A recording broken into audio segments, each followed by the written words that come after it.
Hello again. Today I'm leaving aside end time matters and I'm returning to the topic of victorious living. Now, victorious living includes victory over difficult diseases or diseases that the doctors can't diagnose. Now, if that is the case, if you're suffering from a disease that the doctors find difficult to diagnose and can't tell you what it is, the blood tests are okay, or there's been mistakes in diagnosis, usually that points to demonic influence. Now, as you know, I'm a trained exorcist. Bob Larson trained my wife and I, and we're the only people in France with a diploma in exorcism. And last Saturday, my wife was doing an exorcism on two of our friends, and they ended up completely drunk. They lost their demons, which they'd had for over 60 years, and they were laughing. I had gone to bed early because I left my wife to do it, and she's competent, she's a good minister, and she knows what she's doing. So I heard the laughter. I thought, they're drunk down there, what are they doing? Anyway, they both got freed and the exorcism, the demons left. Now, we know what we're doing. We've been trained, and a demon has to have legal rights to be affecting you.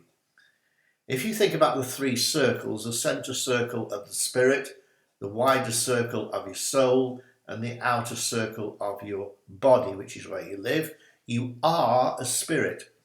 When you're born again, your spirit gets sealed by the Holy Spirit. That's Ephesians 1:13. It's like putting some wax on top of jam in jars to make sure the germs don't ruin the jam and it goes off.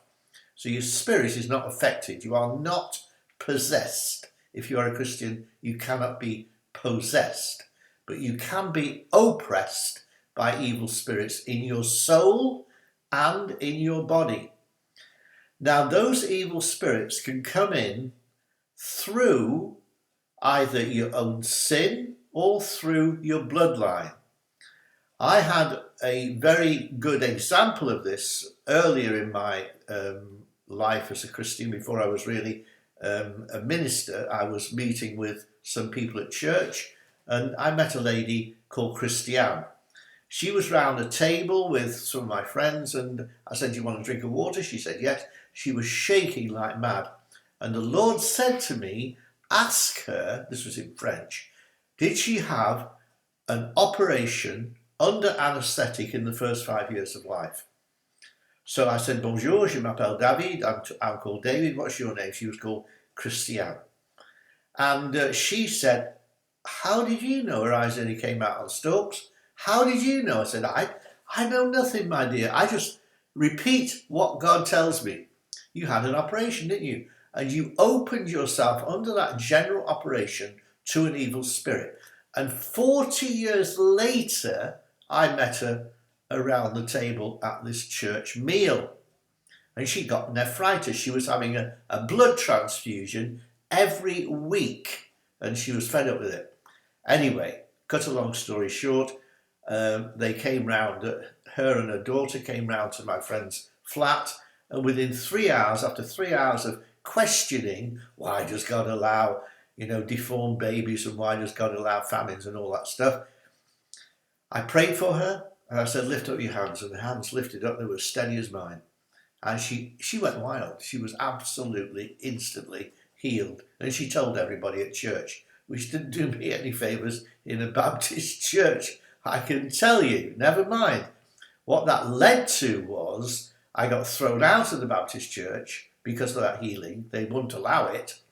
And I went down to Toulon, and that's where I met Veronique. This is 26 years back. So this lady, Christiane, had a demon. That demon needed to be confronted, cast out, and she was instantly healed. No problem. But you've got to find out where the entry port or the open door, where is the open door? Where did the demon come in? And does it have a legal right to be there?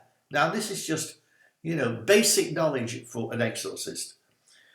We then had another lady who was at church. She said to me, will you help me, David? I've got Parkinson's. And she told me about her problems with her husband and so on and so forth.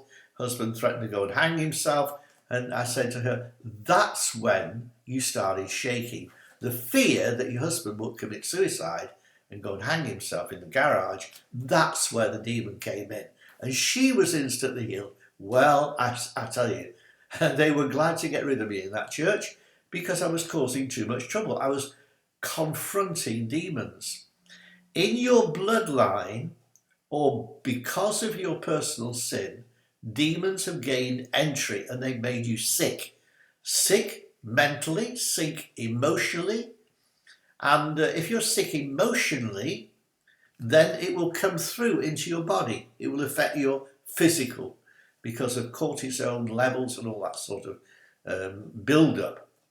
So it's important to know where is the entry point, how did the demon get in, how long it's been there.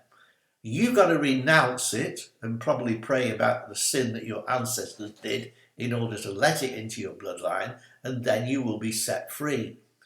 Now, these things take time. This is the work of an exorcist.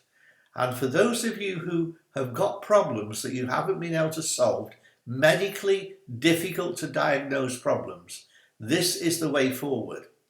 Find out whether or not you are demonized, whether you're oppressed by a demon, most probably you are, and then I can help you get free of it.